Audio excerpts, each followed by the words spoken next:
Derek's asking, old style garter ties or elastic flashes. Is there a reason one is preferred over the other one, other than the ease of use? I'm assuming he's meaning for the elastic ones. No, just personal preference. Some people like tartan flashes. Some people like solid color flashes. The British military use solid color flashes. They don't use tartan ones.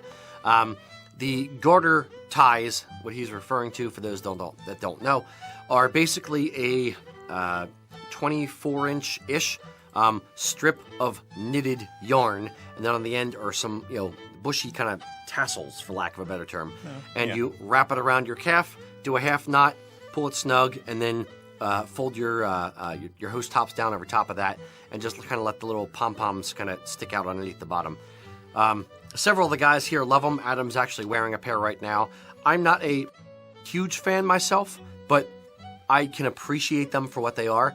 There's no right or wrong answer. It's just personal preference. It's the garter ties are kind of look similar to a set of solid color flashes, unless you're physically looking at them and you can see tiny, strings and bobblies hanging down. Mm-hmm. I would say that the forgive me for interrupting.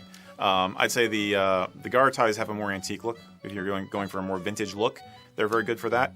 Some people consider them a bit more comfortable because of how you can adjust them. A little bit more on the fly, whereas with the elastic you have to take it apart and then adjust the hooks and everything, the slider on it to tighten or loosen.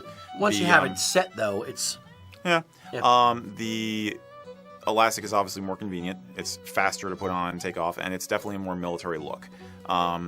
My impression is that flashes, as we're used to them, especially with the elastic, was an invention of the military. It was a military convention to make sure everybody had the same equipment. It was standardized, easy to maintain, efficient. Whereas garter ties were more the civilian thing that predated that. That's something I would want to confirm. It's not an area I've really researched specifically, but I think if from an aesthetic standpoint, that would be the one thing to consider. If you wanted a more crisp military look, I'd stick with the flashes. If you want a more civilian, vintage look, then go with the ties. I'd agree with that. Yeah.